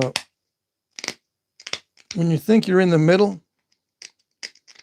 but then you flip it over and you're not in the middle, that's called flip. It's a form of dyslexia. If you put the notch in the middle and flip it over and it's no longer in the middle, that's fliplexia. It's a form of dyslexia. Okay, I'm going to break the tip off if I'm not careful. Ready? All right, it's good enough. I stalled it, but it's good enough. Sometimes that'll thin it down a little bit more when, yeah, it thinned it down a little bit more. So see how it sits deeper in the notch. Putting the center notch in can also thin down the base. So that works. Yeah, that works. What's the purpose of that? I think the purpose of the center notch in there is just to give more surface area for the glue. Yeah. Because you fill that gap. You fill these gaps with glue. Okay? Come on. You fill all the gaps with glue. You don't need that much around the outside. On the outside of this, but you do need to fill the gaps in the notch. And a lot of times up here, to make the smooth transition between the stone and the wood, you put glue up here. But you also wrap up there too.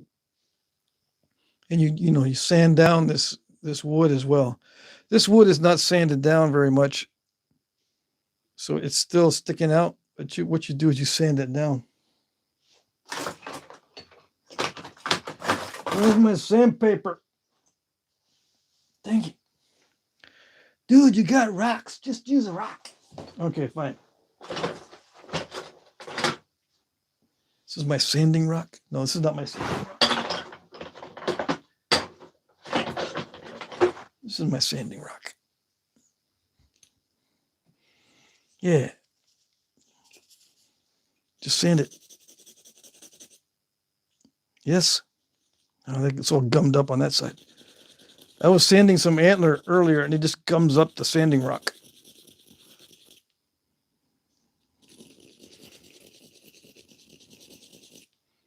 I don't know why I didn't do this earlier.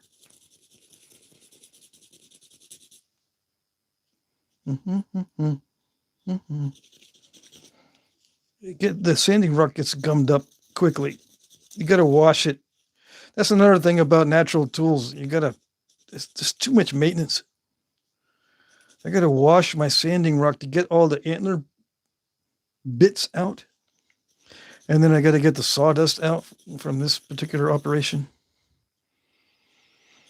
You can also dress it up by rubbing two stones together. You can do this. Sometimes that helps clean it up. Anyways, where was I? Before I so crudely interrupted myself. See, but just eventually you sand those down. And then you fill the transition with glue.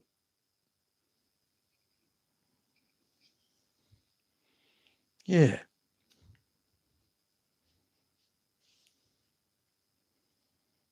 And to know if it's straight, how do you know if it's straight? You look at the tip, it's not straight. If the tip stays still while you turn this, it's straight.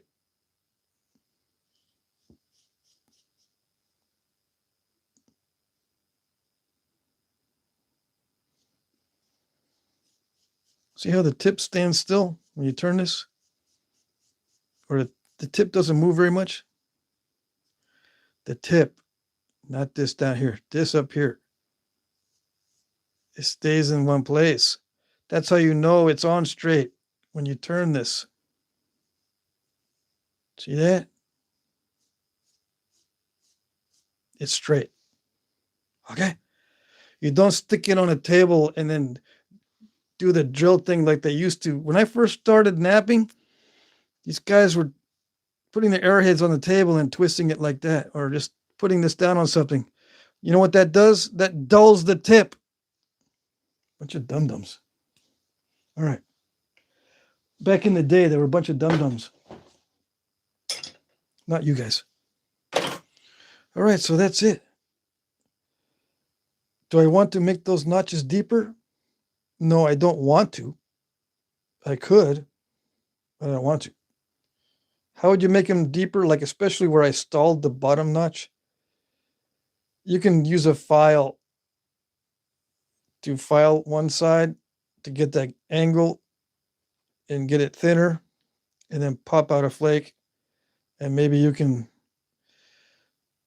once you pop out one side, you can pop out the other side and continue the notching. Yes, I do cheat and use files, but this is good enough. Good enough for the video and good enough to sell it for like $10. Okay. Let's see. Where am I? I'm going to call it a night in about 3 minutes. That'll make 2 hours. Okay. Let's see. Where am I? Where am I? 275 people watching. Where you guys been the whole time? I just, bunch of people just joined. Let's see. Ken says, I don't want to talk your ears about my health, but I started feeling sick a few weeks ago and just now started getting over it. Oh, dang. Let's see. Roy says, New England, brother, so cool. Showed up on Pat's stream. Yeah, I'm up here in New England. I'm living in Vermont now. Hey, Jay Valente's here. I pop in and out of here as much as I can. Awesome, Jay. Have you tried willow bark, Jay? Asks Mike. Let's see. John says, I use a flake to rough up the surface of the abrader. Use a flake to rough up the surface. Yeah, I can do that too. Believe it or not, that sometimes gums it up too. I can use a flake to do this, to roughen this up. But sometimes the flake chips will gum it up as well. It depends on the type of stone. But yeah, you're right. I can use a flake to rough this back up. But it's more effective just to wash it. Yeah. How do I know? I don't know. What else have I made today out of Mookaite? I'm going to kill some time here. I made some other arrowheads out of Mookaite today, not just the cahokia. I made the East Gate and like a Win2 style. I'm going to show off. These will be for sale tomorrow. Hey, Jay sent me $1.99 super chat. Deer Jerky Fund. Awesome. Thanks, Jay.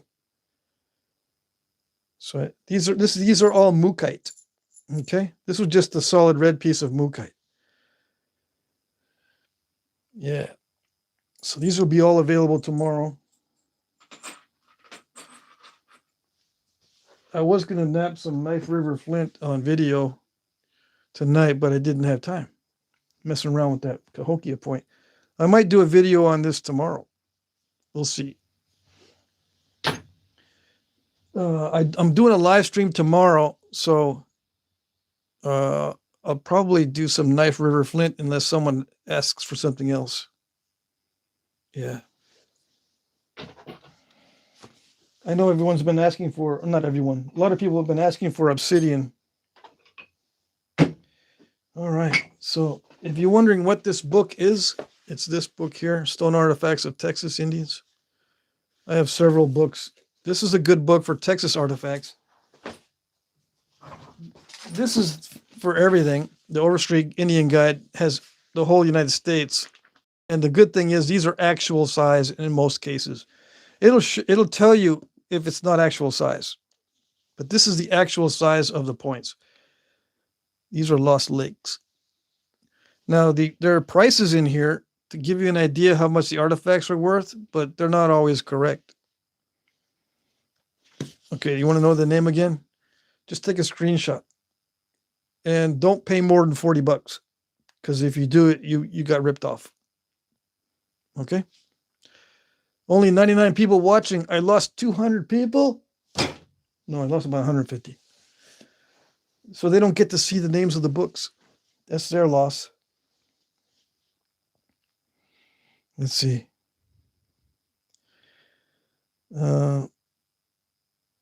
Jay says, I don't know how Patrick makes those points look so slick. I don't know how I do it either. So don't ask. Let's see.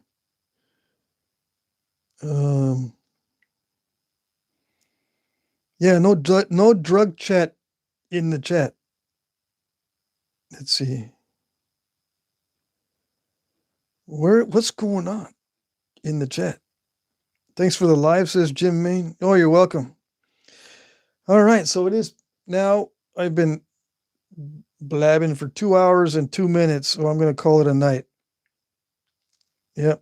We'll see you guys on the next live stream tomorrow night. I might do just another regular. I'm doing the auction video and then a live stream tomorrow. I might do a third video. We'll see.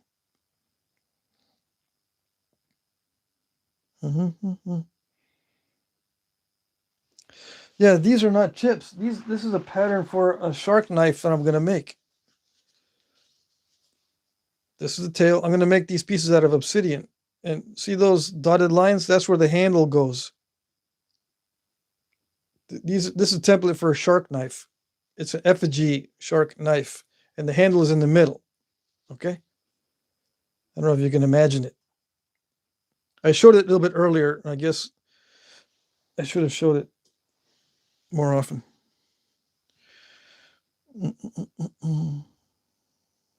Yeah, I chased away the viewers. There's some coming back. I don't know. So many people scrolling, doom scrolling. Yeah, with this format, you do get a lot of skimmers in this vertical format. Let's see. Pretty fancy, man. Yeah, the shark knife's going to be pretty fancy.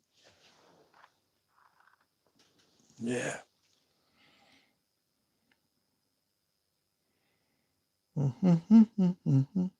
What time tomorrow, says Mike? Tomorrow is going to be from 6 to 8 p.m. Eastern. Yeah, the auction tomorrow is from 6 p.m. to 9 p.m. Eastern. I'm going to post a video at 6 p.m., the auction video, and I'm going to start the live stream at 6 p.m. And then I end the live stream at 8 p.m.